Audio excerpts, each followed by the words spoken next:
10,000 years ago, walking through a primeval forest was an absolute gamble. One sudden movement in the grass, a flash of pain, and then 2 tiny puncture marks on your ankle. Your entire world had just changed. Today, a venomous snake bite means a rapid trip to the hospital.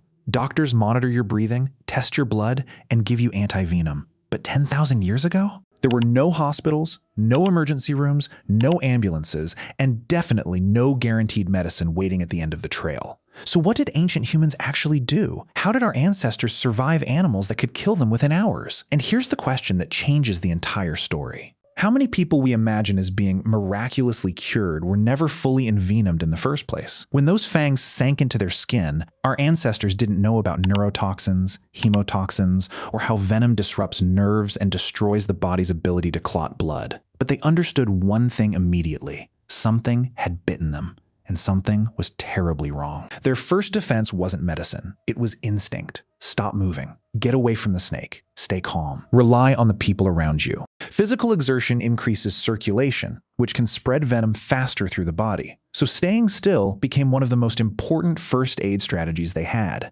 Imagine lying on the forest floor, your heart pounding, your ankle burning, terrified to even move a finger, with no idea if you're going to survive the night. So you lie there and wait.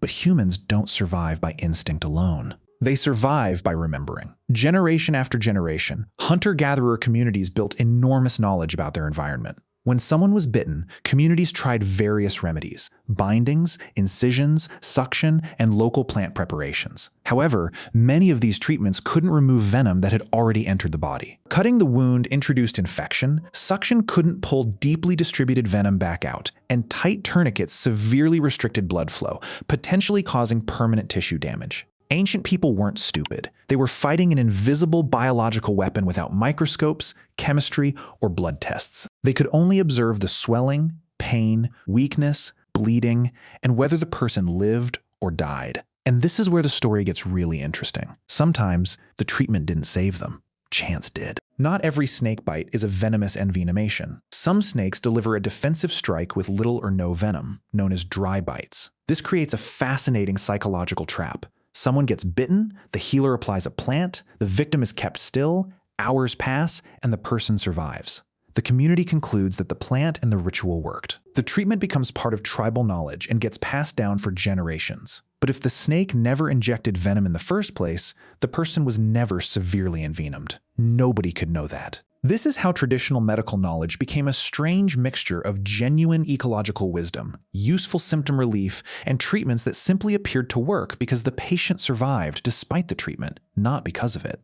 Another weapon ancient humans had was each other. Family members brought water, monitored the victim, kept them calm, and stayed beside them through the night. Psychological reassurance couldn't neutralize venom, but reducing panic helped keep the body more stable during a crisis. Sometimes that was enough. Other times, it wasn't. If a highly venomous snake delivered a large enough dose, weakness spread, breathing failed, and systemic envenomation overwhelmed the body. No ritual or plant poultice could stop it. Sometimes, the snake simply won. That harsh reality reveals something vital. Ancient humans survived not because of secret magical cures, but because they learned. They watched, remembered, and mapped their environment.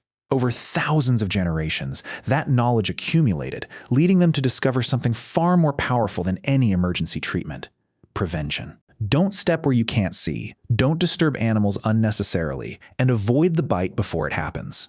Today, our situation is completely different. We isolate venom components, develop specific antivenoms, support respiration, and surgically repair tissue. The snakes didn't become harmless, we just became better at fighting them. The real story of ancient snakebite survival isn't about lost magical medicines. It's about human resilience. Our ancestors had no modern tools. They had observation, memory, community, experience, and sometimes pure luck. Every person who survived carried a tiny piece of knowledge forward. Some of it was wrong, some was useful. But together, those fragments accumulated across thousands of generations, helping build the foundation of modern medicine. Long before hospitals and laboratories existed, humans were already learning the ultimate lesson in survival: observe, remember, adapt, pass the knowledge on. Because sometimes, survival doesn't begin with a cure. It begins with the decision to learn from the last person who survived. If you liked this video, then don't forget to subscribe.